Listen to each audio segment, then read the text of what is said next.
everyone, this is Neeta from Weybec.com and this is my very first tutorial, so I'm sorry if I make any mistakes. In this tutorial, I'm going to show you how I created Yummy Mummy artwork.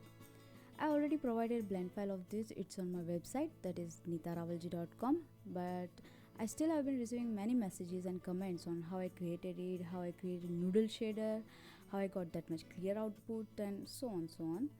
So I have decided to make a tutorial, or let's say kind of making. So how this evil thought implanted in my mind? Well, that day I was so much hungry, I decided to cook noodles. And then, light bulb! I thought of making something out of noodles, say creature or character with it. And I ended up with this concept, a noodle mummy. I wanted to make him look scary, but he ended up looking cute. I can't help it. You get idea or inspiration from anything. You just need to observe things and think little differently by creating mental image of what you want to make out of it. Like in one of my previous artworks, My Ride, it was just blurred memory from my childhood when my mom dad used to take me and my brother to some fair and we used to have so much fun. I froze that memory and created this art. You get happy when your art tells a story and someone feels it and understands it. So, keep observing. You never know when you find your masterpiece. Enough chatting, let's go to Blender. The concept here is to make character of mummy with noodles, but it should be hollow. No pudding. I started with making basic character shape using a skin modifier. For those who didn't use skin modifier, I'll show you real quick. Take a plane, go to edit mode, delete all vertices except one, back to object mode, hit shift Ctrl Alt 1, that is geometry to origin. It's not a shortcut, it's a long cut. Okay, now go to modifiers list, select skin modifier, add sub by hitting Ctrl 1 and give a smooth shading.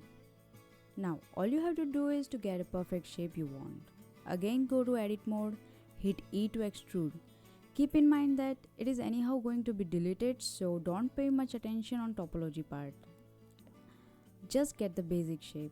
Hit Ctrl A for scaling. Give pose by placing the vertices. Now comes the part of creating noodles, which I created with the Bezier curve. Initially I thought of using array, but then I won't get any freedom to make it look like long continuous noodles or spaghetti. It would look like small ring wrapping around the character. I also thought of growing it as a hair with a curl thing, but it also didn't work out. So the trick to create that perfect wrapped noodles around character is... there is no trick actually. I sat whole day wrapping that thing with the Bezier curve, the most boring day of my life. Take a Bezier curve to start with. Go to curve data, make it full in fill mode. Into geometry tab, increase the bevel value as per your requirement. Hit tab, select vertex, hit E to extrude and wrap it around the base mesh that we created earlier. Okay, so that's it. Now continue doing it for 3 to 4 hours. That's what I did.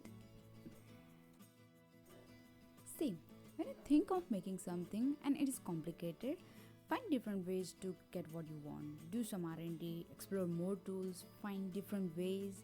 I seriously learn more and more when I create a new artwork. So keep exploring. There may be some way to wrap something on character, but I didn't find it. If you have any idea or suggestion, then let me know. I managed to do it manually anyhow, and yes, it was getting a little messier with all those vertices, so I took different curves for different body parts. Now, murder that body and dispose it. We don't need it. Moving to material part, all I used is subsurface gathering, whether it's ketchup or noodles. Add new material to curve.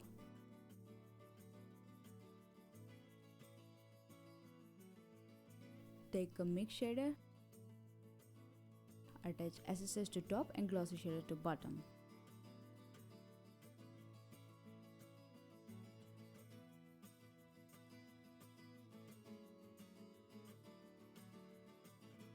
Roughness of glossy will be 0 as noodles are really slimy when they are cooked and has little reflective surface.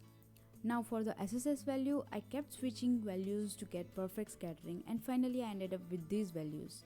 The value and radius are RGB. Before touching these values, make sure that the scale of SSS is really down, around 0.03 to 0.08 as per your character scale.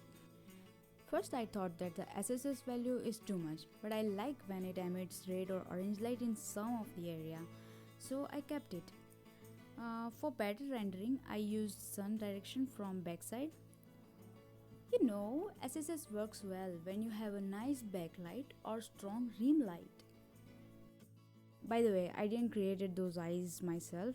I downloaded it from Blanswap. The owner and donor of these eyes is, I can't spell his name, Tynaud. This is the link.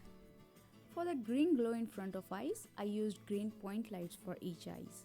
I could have made emitter from iris, but then it would hide that beautiful texture under the exposure of itself and wouldn't get nice results.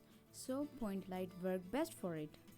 And BG is a simple studio setup. I also used HDRI in world settings for better output or ambient light. And yes, I made different shapes for ketchup with planar.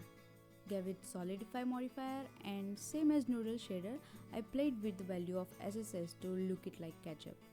And that's it. Your mommy is ready to cook. I cooked it overnight, seriously. It's tough to get clear output with all those SSS and glossiness in cycles in 2 minutes. So I raised the sample value, hit F12 and went to bed. In morning, I was happy with the clear output, but still there were some fireflies around the eye area which I tried to remove with Jim, and that's it. The end. Now I'm going to talk about what I did in past few months. Well, I was making a short movie named Monka along with my 2 other friends. You can visit Weybec.com for more information. Monka is a 6-minute long short movie. Initially we were making it for portfolio only, but then we decided to release it as an open source movie. So now Monka's DVD is in Blender store and it is also available on Blender Cloud. You can watch Monka on this link. DVD includes each and every file of production, plus many tutorials making storyboard, animatics, etc. etc.